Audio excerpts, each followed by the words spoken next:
In this future world, the poor are now entirely tools of the rich. A poor, overweight man drinks 100 kilograms of cola every day, yet feels no stimulation because the effects are transmitted to the rich man's brain via machine, while he bears the brunt of the obesity. The new woman, not yet accustomed to this intense stimulation, faints instantly. The medical team immediately mobilizes, and a doctor picks up a stun gun to save her, but the boss stops him. It turns out that to protect company secrets, the boss has implanted a special virus in everyone. Activating the stun gun would kill the woman instantly. Left with no other option, Matt takes the woman to a nearby hospital for more advanced equipment. As the doors slowly close, a spatial distortion occurs in the elevator, revealing a corpse identical to the woman. Matt quickly extracts the woman's genes and implants them into the corpse. Upon reaching the first floor, he activates spatial disguise, making it seem as if nothing has happened. Facing the boss's worried gaze, Matt shakes his head sadly, indicating he has done his best. Using a clever trick, Matt successfully kidnapped the woman. Now he finally had enough time to steal company secrets. It turned out there was a device in the company called a dialysis machine. By wearing it, one could directly extract the wearer's memories and thoughts. By extracting the woman's memories, Matt successfully stole her invention, making a great contribution to the company, but the company only promoted him to the 39th floor, one floor short of his goal. Matt risked his life to travel from the slums to the wealthy district, actually to find his first love, who had disappeared years ago. Although she was now married, Matt still couldn't forget her. Only by reaching the 40th floor could Matt gain access to the company's core technology, and for this, he didn't hesitate to use more drastic methods. After get off work, Matt quickly went to the slums, paid $100 for a motorcycle elevator, and the operator skillfully took him directly to the 80th floor. Matt came to buy a special weapon. Its sonic waves could directly attack a person's anus, more effective than taking a handful of laxatives. Combined with special headphones, it could also prevent accidental self-harm. After acquiring the weapon, Matt couldn't wait to go to the boss's office and quietly activated the pistol under the desk. The man's face instantly turned ashen, and before he could finish speaking, he sprinted towards the toilet. Seeing this, Matt quickly turned on the man's computer and implanted a virus. It would take a while for it to be fully successful. But by then, the boss had finished and was about to open the door. Matt had no choice but to activate the pistol again, this time at maximum power. Although he successfully drove the man away, the headphones ran out of battery. This affected Matt himself as well. Having grown up in a slum, his willpower was incredibly strong, and he forcefully suppressed his impulse. By the time the boss returned to the office, he had completed the virus implantation. At the end of the workday, everyone immediately lined up for security checks, but when Matt stepped forward, an alarm sounded. It turned out that the boss next door had been detected with abnormalities, and the security guards around him wouldn't listen to his explanations, taking him directly into the interrogation room. All of this was part of Matt's plan. Because the boss was arrested, a position on the 40th floor of the company became available, and the outstanding Matt was naturally promoted. He finally got his dream office. Matt couldn't wait to turn on his green laptop, take out his girlfriend's photo, and put the data into a nationwide search program. However, the result shocked him. His once pure and lovely girlfriend was now dressed flamboyantly and appeared in a high-end club. Just as Matt was engrossed in looking at her, David, the head of the security department, suddenly came to visit. After several days and nights of interrogating the boss, they learned that Matt had been to the office, so the boss suspected Matt of tampering with his computer to frame him. However, the highly intelligent Matt was prepared. He secretly took out his self-developed hacking disk and directly modified the time he entered the office, coinciding with the time the computer was infected with a virus, thus clearing Matt of suspicion. The experienced supervisor noticed Matt's unnatural expression. The young man was definitely hiding something. Just as Matt was about to leave, he noticed several checkpoints had been added to the company, presumably due to the management's situation prompting increased security. Matt reluctantly turned back, claiming he remembered a clue, and discreetly put the disk back, intending to retrieve it the next day when no one was around. However, the next day, Matt was surprised to find the disk missing. Worse still, he heard his supervisor's voice behind him. He was somewhat desperate, thinking he had been exposed, but it turned out the supervisor was only there to pressure him into confessing. Matt silently breathed a sigh of relief, dealt with the supervisor, and went home early. He racked his brains, but couldn't figure out who had taken the disk. Meanwhile, in an inconspicuous corner, a man in a suit was fiddling with the disk in his hand. Yes, he was the culprit. The man's name was Xiao Huang, and he worked on the 40th floor. Matt's recent rapid promotions had made him feel threatened, and the ill-tempered Xiao Huang immediately decided to get Matt fired. That day, Xiao Huang noticed Matt secretly storing the disk and quietly took it when no one was around. After fiddling with it for a while, he couldn't open it, and almost accidentally triggered its destruction program. But the more difficult it was, the more important the data inside seemed. Xiao Huang believed that if he could get the data, he could find Matt's weakness and easily get rid of him. So, Xiao Huang went to the slums. He'd heard there was a humanoid self-propelled computer there, capable of handling any sophisticated program in less than 3 seconds. But before Xiao Huang even entered the room, his background was completely exposed. As a longtime resident of the slums, the hacker anti-hated people like Xiao Huang, dressed in suits and exuding arrogance. Watching the man rudely throw money around, her anger grew. She then made a demand. If he caught the mouse wandering in the yard, she would help him crack the disc. Upon hearing this, Xiao Huang immediately cursed and turned to leave. Xiao Huang's face turned ashen, and he couldn't utter a word for a long time. Finally, he lowered his head and awkwardly began playing the cat-and-mouse game. After struggling for a while, Xiao Huang finally caught the mouse, but the old woman wasn't satisfied. She demanded that Xiao Huang eat the mouse. The old woman said she had been bullied like this by rich people before, and Xiao Huang's arrival gave her a chance for revenge. Of course, Xiao Huang could leave, but he would never be able to unlock the disc again. After a moment of silence, Xiao Huang nodded in agreement, not wanting his previous efforts to be in vain. He successfully opened the disc, which contained a woman's photo. It seemed this was the secret Matt was hiding. Xiao Huang immediately went to the personnel department to request Amy's file. Old Bai was incredibly surprised when he saw it. Wasn't this his good friend Matt was looking for his first love? To avoid alerting him, Old Bai pretended to agree to Amy's request first, and then told Matt what had happened. Matt's face turned grave upon hearing this. It turned out Xiao Huang had taken his disc. After a moment's thought, Matt decided to play along. He installed an electronic locator on Amy's file, and then erased key information. This way, even if Xiao Huang got the file, he wouldn't be able to find anything, and Matt could still monitor Xiao Huang's movements, a win-win situation. However, Matt never expected that Xiao Huang had a powerful father who used his connections to find Amy in person and arrange a meeting at a club. Matt, who was working at the time, also saw Xiao Huang's movements and immediately left the company to go to the target location. Matt quickly installed a cognitive filter, preventing the surveillance cameras from capturing his true identity. After an anxious wait, a woman in a formal dress, exuding charm, entered, Matt's long-lost girlfriend, Amy. Alone, he dared not make a move and could only watch helplessly as Amy entered the elevator. After seeing his girlfriend off, Matt booked a room directly below theirs and quickly installed a loudspeaker in the ceiling. Their conversation could be clearly heard from inside. At this moment, Xiao Huang was questioning Amy about her background. Amy said she was born in Switzerland and attended an all-girls school from a young age, and had never seen a man in over 20 years. Xiao Huang knew she was lying, so he pleaded with her to tell the truth.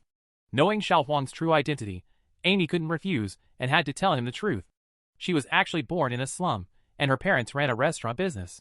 But due to some unforeseen circumstances, the restaurant went bankrupt, leaving them with a large debt. To pay off the debt, she had to sell herself to a tech company, which, seeing that she had some potential, arranged for her to work as a hostess.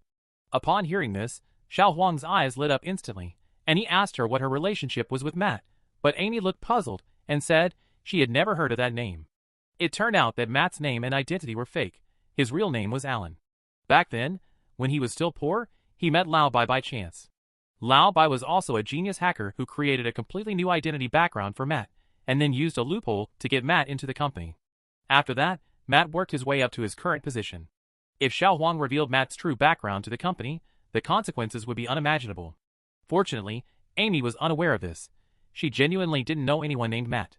Not getting the answer she wanted, Xiao Huang's face instantly darkened, and she even grabbed a bottle opener to threaten Amy.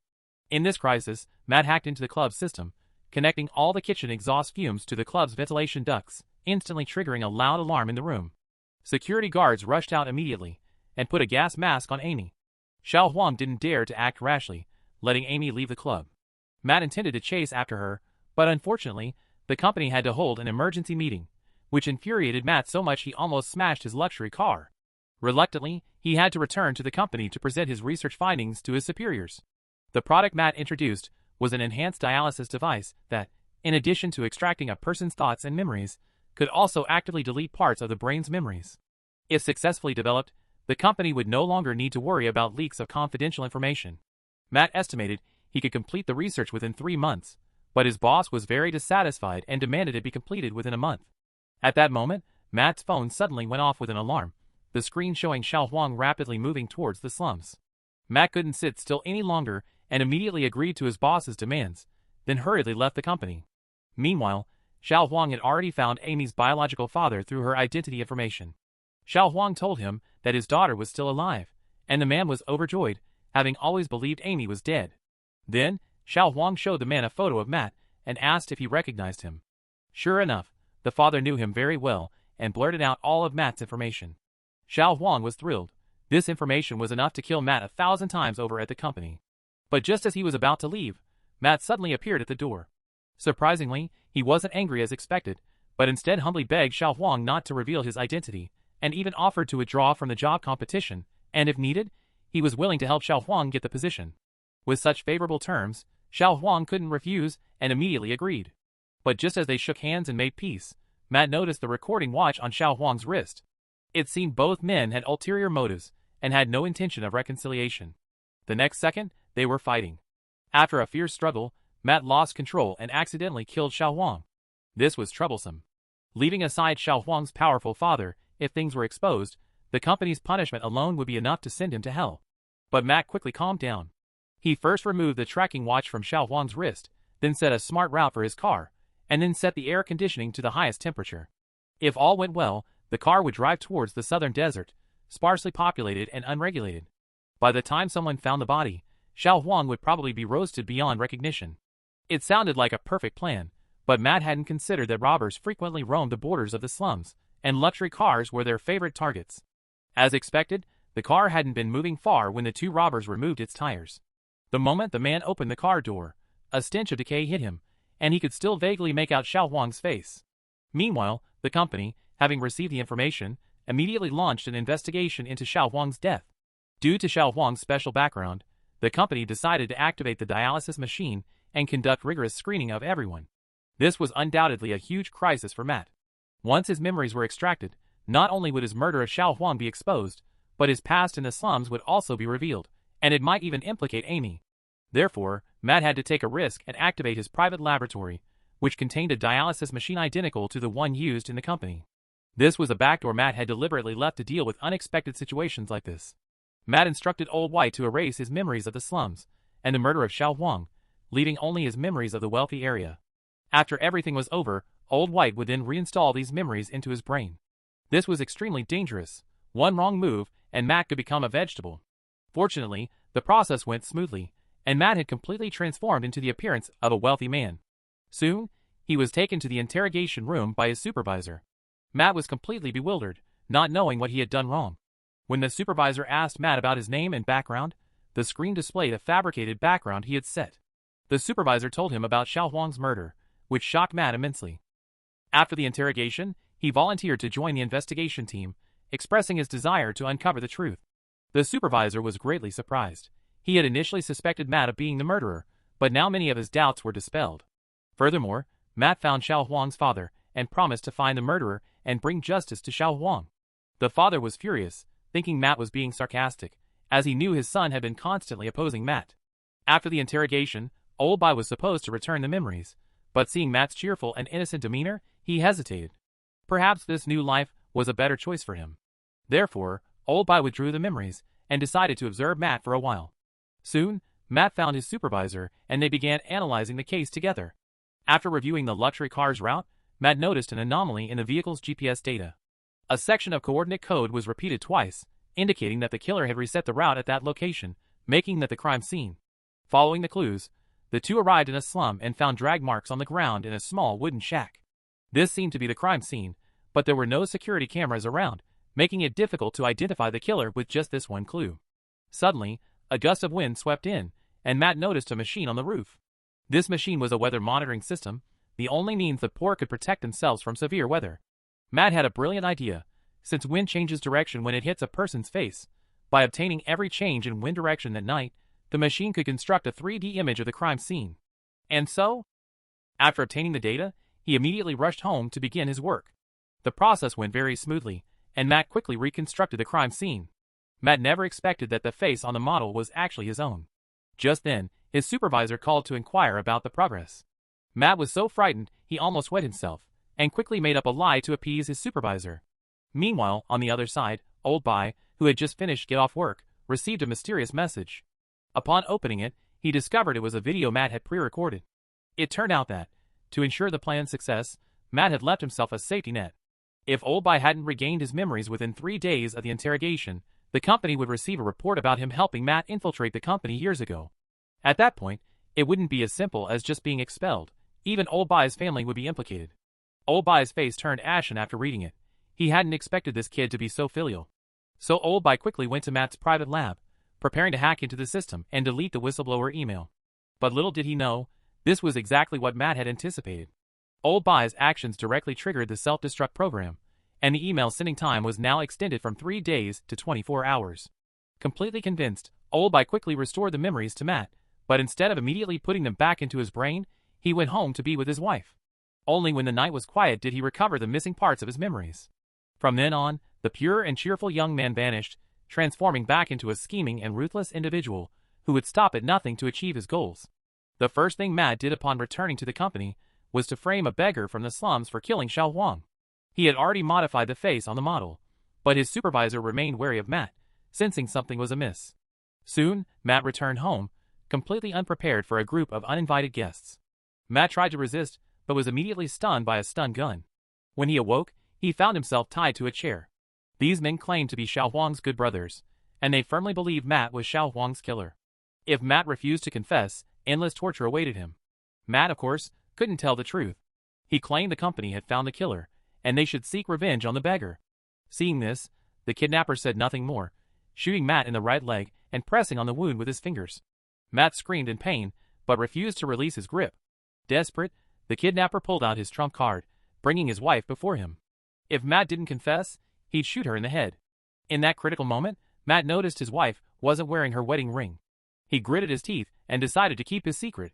During the kidnapper's 3-second countdown, his wife was shot in the head and died. But the next second, Matt opened his eyes and found himself in the company's interrogation room. The scene he just witnessed was a hallucination, a test from his supervisor. Matt was now completely cleared of suspicion. He knew it was a hallucination the moment he saw his wife wasn't wearing her ring. From then on, Matt's position in the company grew increasingly important, and he finally got his wish, formally arranging a meeting with Amy at the club. The reunion after so many years made Matt nervous, and Amy's expression changed, clearly recognizing her first love. However, due to the presence of many people around, the two pretended to be strangers. During this conversation, Amy noticed the wedding ring on Matt's hand. She felt disappointed and sad, and the expensive liquor in her hand tasted incredibly bitter. Matt suggested that she leave the company with him, but Amy smiled helplessly and asked him what he would do with his current wife. Matt fell silent, unable to utter a word. At this moment, Matt seemed to have resigned himself to his fate. This was a problem that could never be solved. After watching Matt leave, Amy silently shed tears. She didn't want to leave, and there were other reasons as well. Her contract was for life. If she violated it, the company would hunt them down to the ends of the earth. Amy didn't want to ruin Matt's happy family life, so she let her feelings for him go with the wind.